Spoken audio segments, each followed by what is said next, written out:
Hi friends, welcome back to smart Swapna vlogs. ఎలా ఉన్నారు friends? బాగున్నారా? నేనైతే చాలా బాగున్నాను. మీరు ఎలా ఉన్నారో నాకు కామెంట్ బాక్స్లో కామెంట్ అయితే పెట్టేసేయండి. ఈరోజు స్పెషల్గా వ్లాగ్ వచ్చేసి సమ్మక్క సారక్క జాతర వ్లాగ్ అండి. అవునండి, నేను సూరత్ నుంచి తెలంగాణకైతే వచ్చేసాను. తెలంగాణలో సిద్దిపేట దగ్గర ఉన్న శనేరం దగ్గర తంగెలపల్లి ఉంటుంది కదా, అక్కడ వచ్చేసి మన సమ్మక్క సారక్క జాతర జరుగుతుందండి. అక్కడికైతే వచ్చేసాను. నేను సమ్మక్క సారక్కకు ఇదివరకు మొక్కున్న మొక్కులన్నీ కూడా తీర్చేశానండి. సేమ్ మనకు మేడారంలో ఎలా సాగుతుందో జాతర వచ్చేసి ఇక్కడ తంగెలపల్లిలో కూడా సేమ్ అలాగే సాగుతుంది. దీన్ని వచ్చేసి మినీ మేడారం కూడా అంటారు. ఇక్కడ వచ్చేసి సమ్మక్క గద్దె, సారక్క గద్దె చాలా చక్కగా అలంకరించారు. ఒక పక్కకు వచ్చేసి లక్ష్మీదేవి కూడా ఉందండి. ఇక నేను సమ్మక్కకు సారక్కకు మొక్కులైతే గత 8 సంవత్సరాల కింద మొక్కుకున్నానండి. ఇప్పుడు వచ్చేసి ఆ మొక్కులు తీర్చే అవకాశం వచ్చింది కాబట్టి మన సూరత్లోనే ఎత్తు బంగారం అయితే జోకిచ్చాను. ఇక్కడ నుంచి నేను తెలంగాణకైతే మన తంగెలపల్లికైతే తీసుకుపోయాను. చూసారు కదా, అవన్నీ పట్టుకొని గద్దెల చుట్టూ చక్కగా ప్రదక్షిణలు చేస్తున్నాను.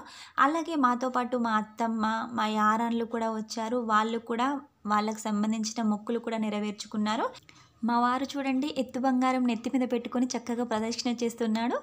నేను వచ్చేసి అమ్మవారికి చీరలు పెట్టి ఒడిబియ్యం పోస్తానని మొక్కుకున్నాను. ఆ చీరలు ఒడిబియ్యం పట్టుకొని నేను కూడా ప్రదక్షిణ చేస్తున్నాను. ప్రదక్షిణ అయిపోయిన తర్వాత సమ్మక్కకు సారక్కకు ఒడిబియ్యం కూడా పోసాను. మేము ఇక్కడ నుంచి తీసుకెళ్ళిన బంగారం కూడా అప్పచెప్పేశాము.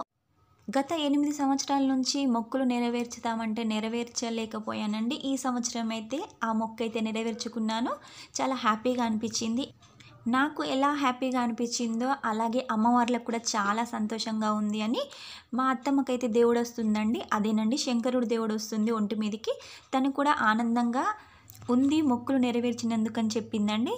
ఇక మాకైతే ఎలాంటి ఇబ్బంది లేకుండా ముందు ముందు కూడా మేము అనుకునేవన్నీ జరిగేలా నెరవేరుస్తాని అమ్మవారైతే మాకు దీవెనలు ఇచ్చేశారండి. ఇలా 2 సంవత్సరాలకు ఒకసారి సమ్మక్క సారక్క జాతర సాగుతుంది కదా. మా సూరత్ నుంచి కూడా చాలామంది తెలుగు వాళ్ళైతే మేడారంకి వెళ్తారు. వాళ్ళ చుట్టుపక్కల ఉన్న గ్రామాలలో సమ్మక్క సారక్క జాతర సాగినట్టయితే అక్కడికి కూడా వెళ్తారు. ఇక నేను చెప్పాలంటే డిసెంబర్ నుంచి జనవరి వరకు, ఫిబ్రవరి వరకు కూడా చాలామంది సూరత్ నుంచి ఫస్టే వెళ్ళి మేడారం దర్శనం చేసుకొని వచ్చారు. ఎందుకంటే టైంకి వెళ్ళినట్టయితే చాలామంది ఉంటారని ఫస్టే వెళ్ళి వచ్చేసారు. అయినా కూడా ఈ టైంకి ఇంకా చాలామంది ఉన్నారు. నేను వచ్చేసి గురువారం నాడే నా మొక్కులు అప్పచెప్పుకున్నాను. మధ్యాహ్నం పూట కాబట్టి ఇంత తక్కువ మంది ఉన్నారు. చాలా హ్యాపీగా అనిపించిందండి. ఒక సూరత్ నుంచే కాకుండా మన ఇండియాలో ఏ మూలనున్నా కూడా కరెక్ట్ 2 సంవత్సరాల తర్వాత వచ్చే ఈ మేడారం జాతరకైతే అందరూ అటెండ్ అవుతారండి. ఎందుకంటే అమ్మవారి మహిమ అంతలా ఉంటుంది. ఏ కోరిక కోరుకున్నా కూడా చక్కగా నెరవేరుతుంది. కాబట్టి ఎవరైనా సమ్మక్క సారక్కని నమ్ముకోవాలనుకుంటే వెంటనే మొక్కులు మొక్కేసేయండి, ముడుపు కట్టేసేయండి. మీ కోరికలు కంపల్సరీగా నెరవేరుతాయి. అలా నెరవేరినట్టయితే మళ్ళీ నెక్స్ట్ ఇయర్ మనకు మేడారం జాతర వస్తుంది కదా, అప్పుడు వెళ్ళి అమ్మవారి దర్శనం చేసుకోండి, చాలా బాగుంటుంది. మన ఇండియాలో వచ్చేసి ఇది 2వ కుంభమేళా అని చెప్పొచ్చు. ఎందుకంటే కుంభమేళాలో ఎంతమంది ఉంటారో మన ఈ మేడారం జాతరలో కూడా చాలామంది ఉంటారండి. ఈ సమ్మక్క సారక్క అమ్మవార్లు అయితే చాలా గ్రేట్ అండి. ఏ కోరిక కోరుకున్నా కూడా వెంటనే నెరవేరుస్తారు. చాలా మహిమగల దేవతలు కాబట్టి మీకు ఒకవేళ వెళ్ళాలి, చూడాలి అనిపిస్తే ఎప్పుడైనా మధ్యలో కూడా వెళ్ళొచ్చు. ఎందుకంటే మేడారం దగ్గర మనకి ఎప్పటికీ కొనసాగుతుంది కాబట్టి ఎలాంటి టెన్షన్ అవసరం లేదు. మీరు ఎప్పుడైనా వెళ్ళి దర్శనం చేసుకోవచ్చు. ఇక మా మొక్కులు అయిపోయిన తర్వాత మేము ఏం చేయాలి అనుకొని అటు చుట్టుపక్కల మనకు వాగుందండి, అదే జంపన్న వాగండి. ఆ వాగు దగ్గరికి వచ్చిన తర్వాత అలా చుట్టూ పరిసరాలను చూస్తుంటే చాలా రిలీఫ్గా అనిపించిందండి. సమ్మక్క సారక్క దగ్గర ఎంతమంది అయితే ఉన్నారో ఇక్కడ అంతా రిలాక్స్గా అయితే ఉంది.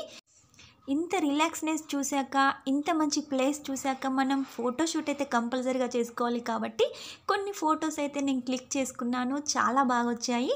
ఇదండి మా మేడారం జాతర వ్లాగ్ వచ్చేసి. మీకు కనుక నచ్చినట్టయితే లైక్ చేయండి, షేర్ చేయండి, కామెంట్ అయితే పెట్టేసేయండి.